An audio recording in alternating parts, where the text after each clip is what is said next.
Well, walang bumanat sa confidential funds ni dating VP Lenny dahil wala siyang confidential funds. At yung pagbanat ngayon sa confidential funds ni VP Sara ay hindi pagbanat sa personahe ni VP Sara. Pagbanat siya dun sa sobrang laking at wala sa lugar na confidential funds.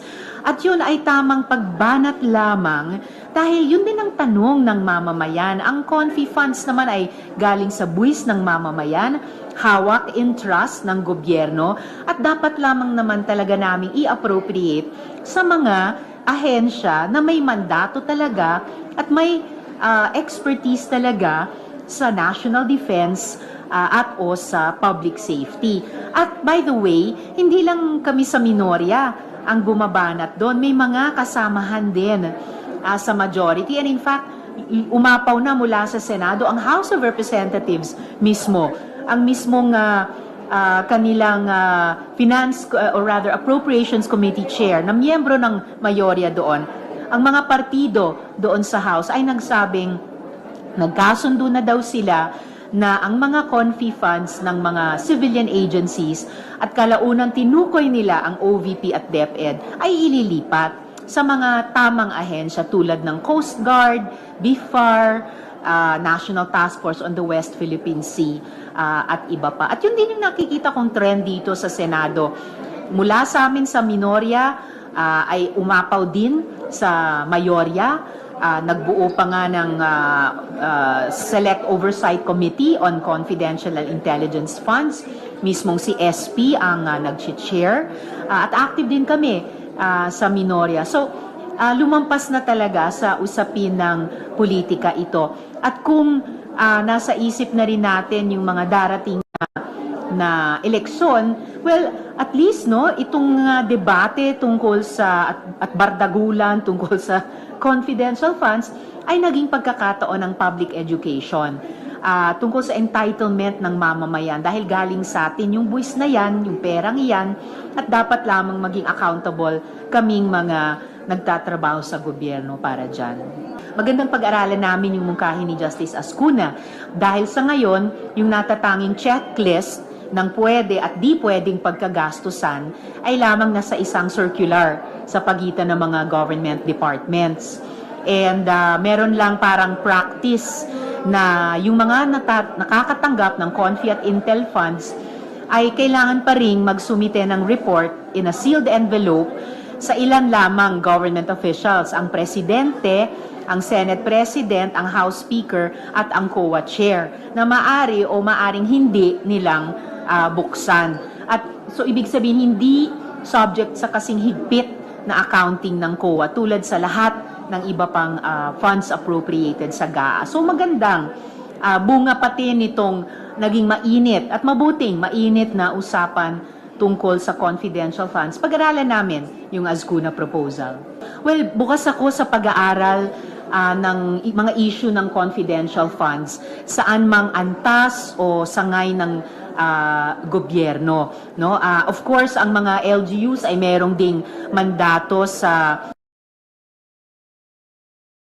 so posibleng may reasonableng halaga din ng confidential funds nila para doon, pero reasonable yung operative term. So dapat may threshold din sa ganyang klaseng mga confi funds if ever sa mga LGUs. And dahil may mga konkreto at nakakagulat na rin tayong mga halimbawa dyan. Bakit umabot sa 460 million per year, no? Ang kay dating Mayor Sara Duterte sa Davao. Samantalang yung ibang mga malalaking LGUs din, Makati, Manila, Cebu, hindi umabot sa 100 million. Mapapatanong ka talaga, bakit? Ano bang meron sa Davao?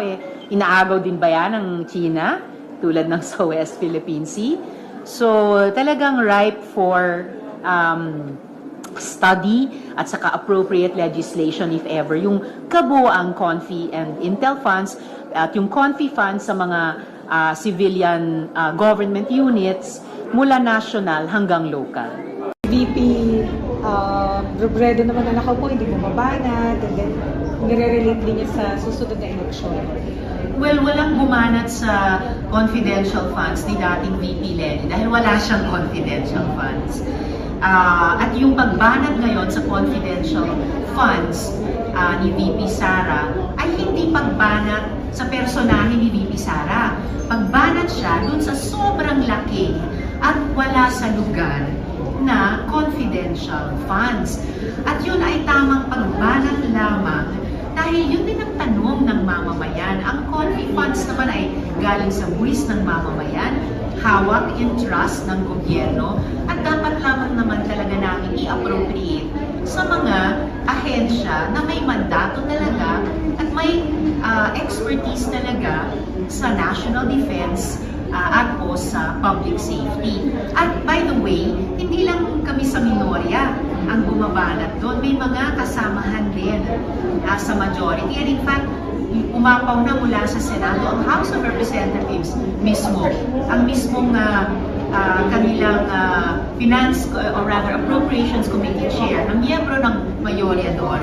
Ang mga partido doon sa House ay nagsabi, nagkasundo na daw sila na ang mga confi funds ng mga civilian agencies at kalaunang tinukoy nila ang OVP at DepEd ay ililipat sa mga tamang ahensya tulad ng Coast Guard, BIFAR, National Task Force on the West Philippine Sea, at iba pa. At yun din nakikita kong trend dito sa Senado. Mula sa amin sa minorya, ay umapaw din sa mayorya. Nagbuo pa nga ng Select Oversight Committee on Confidential and Intelligence Funds. Mismo si SP ang nag-chair. Sa tingin nyo, kailangan talaga about time na magkaroon ng batas at talagang checklist ang bibigay din para limited kung saan gagamitin yung pondo? Magandang pag-aralan namin yung ganyang mungkahin ni Justice Ardeleza. Ascuna, ma'am. Ascuna. Oh, I'm so sorry. Magandang pag-aralan namin yung mungkahin ni Justice Ascuna. Dahil sa ngayon, yung natatanging checklist ng pwede at di pwedeng pagkagastusan ay lamang na sa isang circular sa pagitan ng mga government departments. And meron lang parang practice na yung mga nakakatanggap ng Confi at Intel funds ay kailangan pa rin magsumite ng report in a sealed envelope sa ilan lamang government officials, ang Presidente, ang Senate President, ang House Speaker, at ang COA Chair, na maaari o maaring hindi nilang buksan. At so ibig sabihin hindi subject sa kasing higpit na accounting ng COA tulad sa lahat ng iba pang funds appropriated sa GAA. So magandang bunga pa din itong naging mainit at mabuting mainit na usapan tungkol sa confidential funds. Pag-aralan namin yung Ascuna proposal.